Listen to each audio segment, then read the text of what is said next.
Here at Kokoraz, we put a huge emphasis on education and training in order to create the highest quality data possible. Thousands of people and dozens of agencies use and rely on the observations you provide to Kokoraz each day.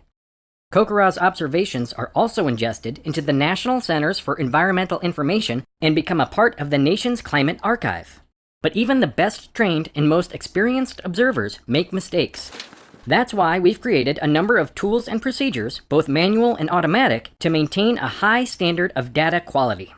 You may already be familiar with some of these automatic checks when you go to submit a daily precipitation report through our app or on our website.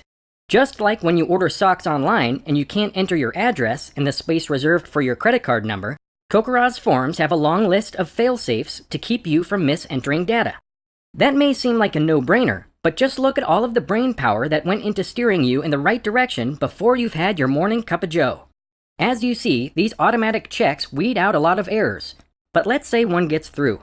Here, our volunteer has made one of the most common mistakes, misplacing a decimal. He only has 0.05 inches in his gauge, but look what simply moving a decimal does to his measurement.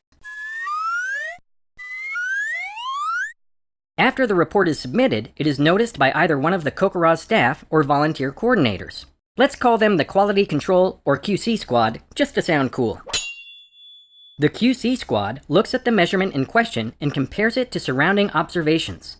They look at multi-sensor precipitation estimate maps generated by the Advanced Hydrologic Prediction Service as well as radar maps to determine whether the observation is valid or not. In this case, nothing indicates that a 5-inch measurement was viable, so our QC Squad changes the observation to not applicable with some additional notes of their findings in the comment section.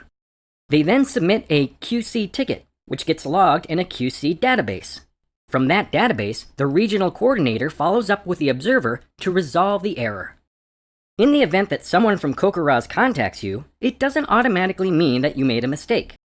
Sometimes we may want to verify an observation as valid. For example, a very high rainfall value surrounded by significantly smaller amounts will stand out and may very well be correct, such as from an isolated heavy thunderstorm. You may be contacted to verify that observation so that it is not flagged in future quality control processing. As you see, a lot of behind-the-scenes work goes into making sure that the data you provide is of the highest quality, which makes it all the more valuable to all of the people who rely on these data. Don't be surprised or put off if you receive an email asking about one of your past observations. Our goal is not to criticize or embarrass anyone, but to make sure to create the highest quality data possible. If you are contacted about an observation by your local coordinator or Kokoraz staff, please respond as soon as you can. And if you're not a volunteer already, learn about joining at www.kokoraz.org.